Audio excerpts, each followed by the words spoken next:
Hi everybody, this is Isabella, Assistant Professor, St. Joseph College of Arts and Science, Cuddalore. Here we'll see the topic the coffee house life in London. Coffee houses bred a variety of patrons as diverse as the drinks they served. They become a leveling ground for all men of London. Street merchants and society businessmen could come together under one place and converse with each other with disregard to status. We can elevate a question within ourselves that why was the coffee house plays a vital role of life in London. It was a place where information was exchanged for scientists, businessmen, writers, and politicians. A coffee house were a place for men to discuss not only about the current issues.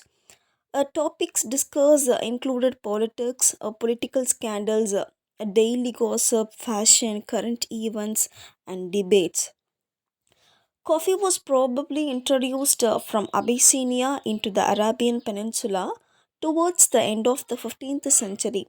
So finally drinking coffee became very popular and common among the Arabians and soon started to mushroom everywhere and especially to Europe where coffee houses become popular in the course of the 17th century.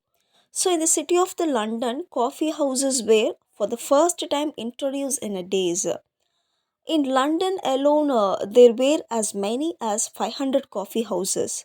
So Macaulay, in his History of England, he stated that the coffee house was the thing which distinguished the city of London from all cities of England.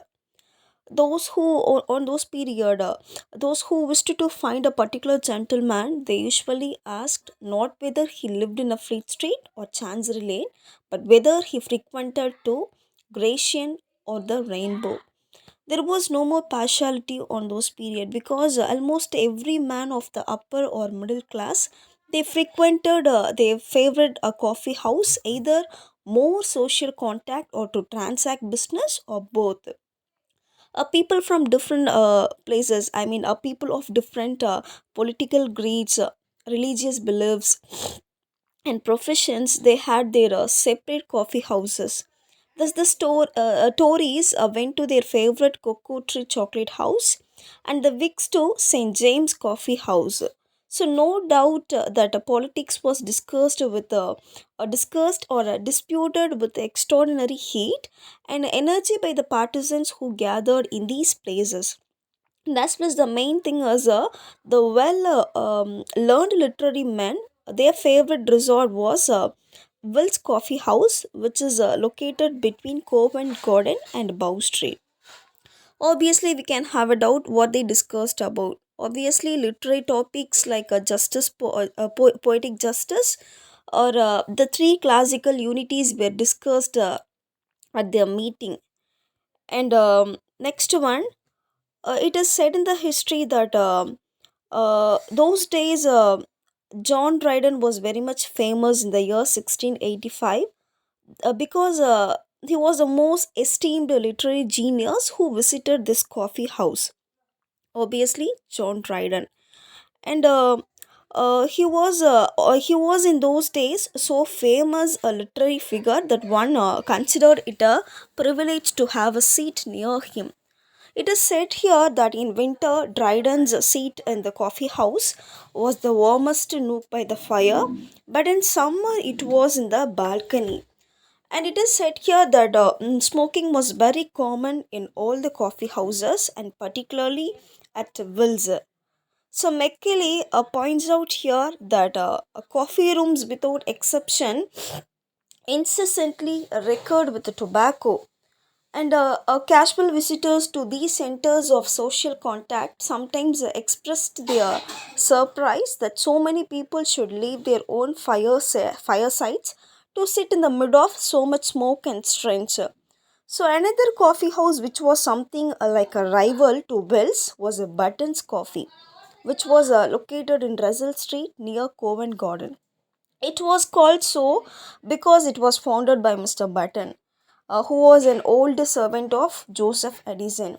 So, chief among the literary luminaries who patronized it were Dryden, Edison, Richard Steele, and Alexander Pope.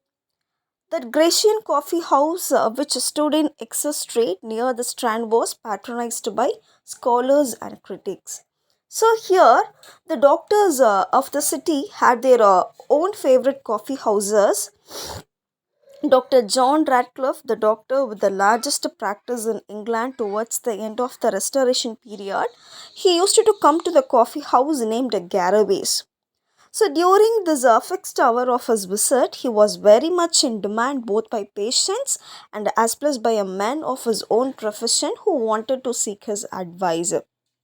Next, the clergy also had their own favorite houses, coffee houses known as the Trubis. So there were separate coffee houses for Roman Catholics, Puritans, and Jews. Some of the pious Protestants sincerely believed that the Catholic met in their coffee house only to conspire against of the government.